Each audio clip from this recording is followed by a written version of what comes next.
Church, between Diana trying to obliterate Sutton and drunk-ass Erica and Kyle trying to play mediator, we can't even have a nice birthday party down to the damn Beverly Hills. I got my notes. I hope y'all got yours. Let's get on into this damn mess.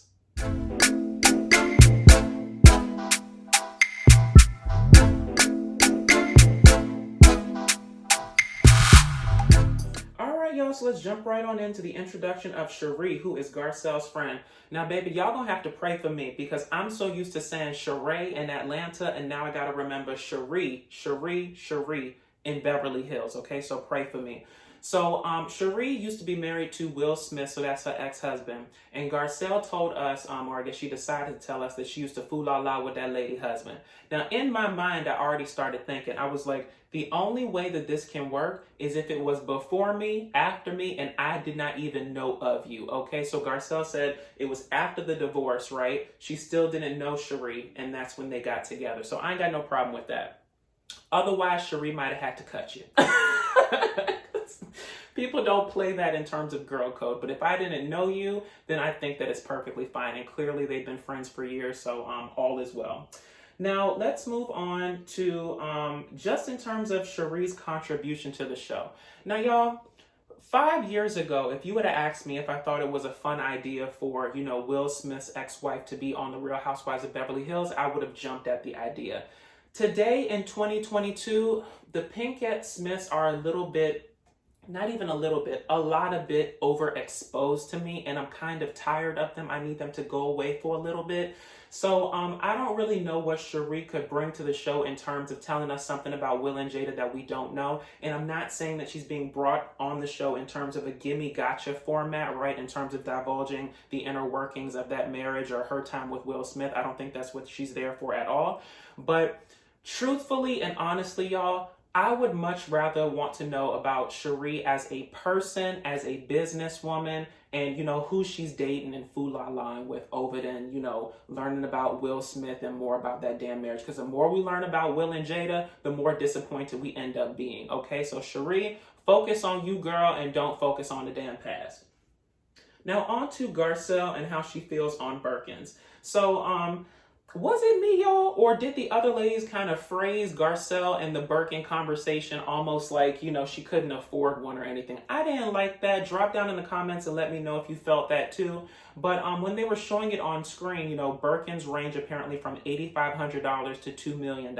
So the $2 million Jones are the ones that are like, you know, the crocodile, the alligator, the ostrich, you know, all the damn animals that you ain't supposed to, you know, the game and wildlife people will probably get on your nerves about or whatever. If it's one of those, that's what they probably gonna make the damn Birkins out of. So, you know, if it's that big of a range between $8,500 and $2 million, clearly Garcelle can afford one of those in that range. And I don't think it's a principle of money. I think it's just the principle of not spending that much on one item, right? I think Garcelle's a lot like me in terms of how I feel about money sometimes. Like, I love watches, right? My dad instilled that in me when we were younger. He would always give us watches for birthdays and stuff, and he kept a really, really nice watch collection on his own. I've seen several friends, acquaintances, etc. with Apple Watches. I think that they are wonderful. I think that they are a great accessory, and they seem to add to people's life.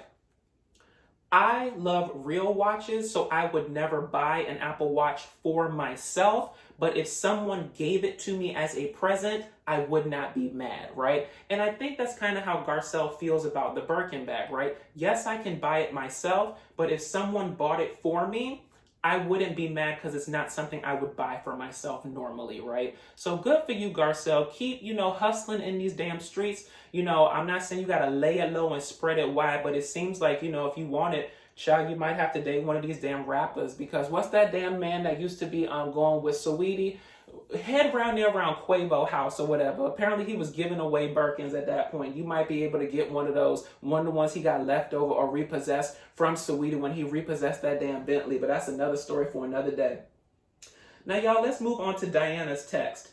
Now, baby, we should all aim to be as shady as Diana was with that damn text, okay? Diana sent a text to the ladies, and she said something to the effect of, Normally, I wouldn't do this through text, okay? But I done had this damn, traumatic miscarriage 12 weeks ago. And baby, Fula line with y'all down in Mexico done made all of my maladies from A to Zimbabwe flare up, okay? And it wasn't a good idea for me to go in the damn first place. I'm on bed rest, honey. I'm down to the damn floor. But I wanted to be transparent and open with y'all just so Garcelle, misspelled name, would not say that I am rude. Baby, that is shade for your ass, okay? Some people have to learn how to do shade, and with others, it's already innately in them, okay? And Diana, girl, bravissima, okay? Because that was a read for the gods. Good for you. The only problem about the damn text, though, y'all, is I think it would have had more effect if you didn't then show up to the damn party suited and booted, okay? Because mama, if you supposed to be on bed rest, okay, and you did this damn shady ass text, you dropped the mic on everybody, and then you show up suited and booted without a bed attached to you, I'm like, all right, maybe this just goes on with the shade, okay? Do as I say, not as I do. But I like it, Diana. Good for you and good for your shading skills. All right, one up for Bosnia. Now let's talk about Garcelle's birthday party and the topic at hand in terms of Sutton versus Diana. Now, in my opinion, y'all, the Sutton versus Diana argument got as bad as it did because it started wrong, okay? Don't get me wrong. There's already history there in terms of Diana not feeling a certain way about Sutton, but to me, how you start something is very important because it kind of sets the tone for how you want it to go, right?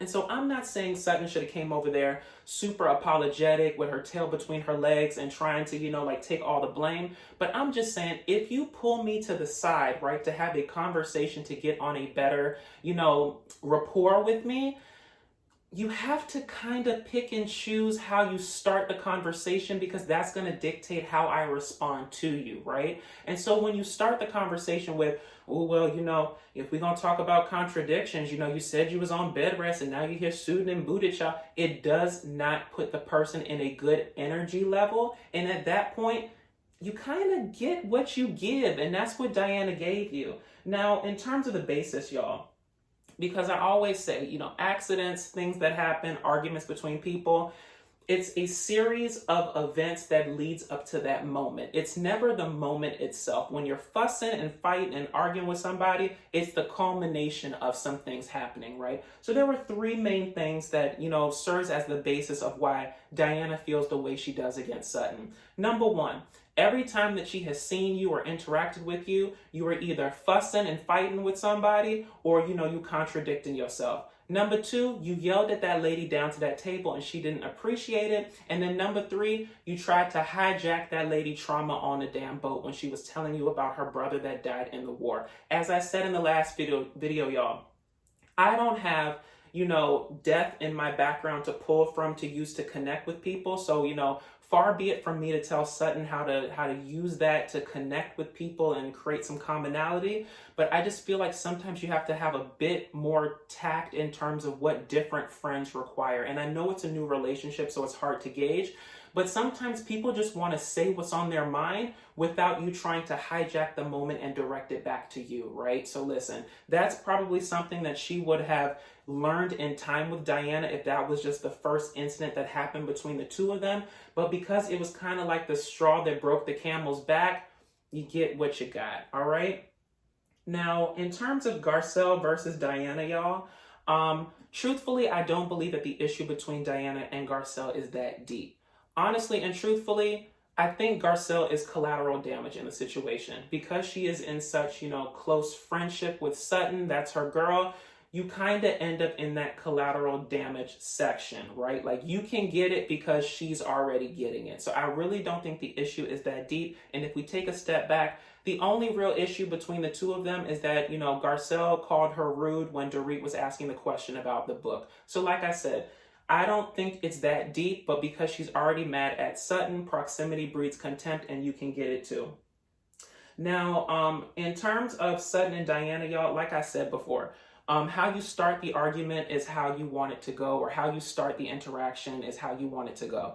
I don't really have a problem with Diana's response, because if Sutton started it wrong, you get what you get, right? But the thing that tickled me about the whole thing, y'all, if we can just move on real quick, is the drunkation of the damn situation, okay? Now, they say drunk men tell no tales, honey, and they say drinking and alcohol makes you more of who you are. Well, apparently, y'all, down to the damn Beverly Hills, when you drink, you turn into a mediator and a therapist, okay?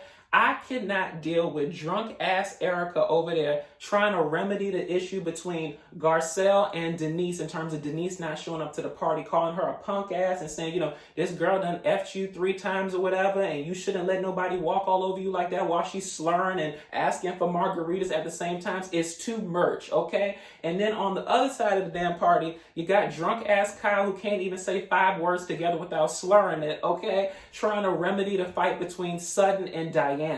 Baby, listen, okay?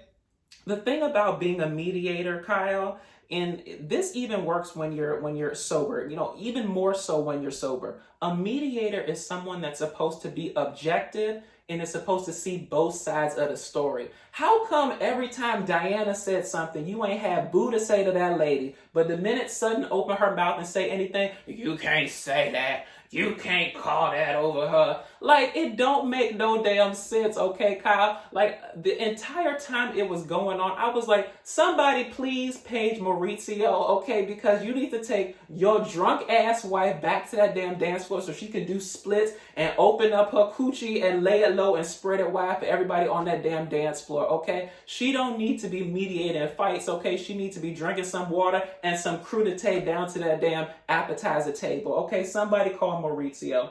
But y'all, I think that's really all I wanted to say on this episode. So if you liked what I said, please feel free to like, comment, and subscribe. Follow me on all social media at DatDamnDasher. And until next time, y'all, if you want to kumbaya with me, you better be careful how you approach me. I'll talk to y'all later. Bye.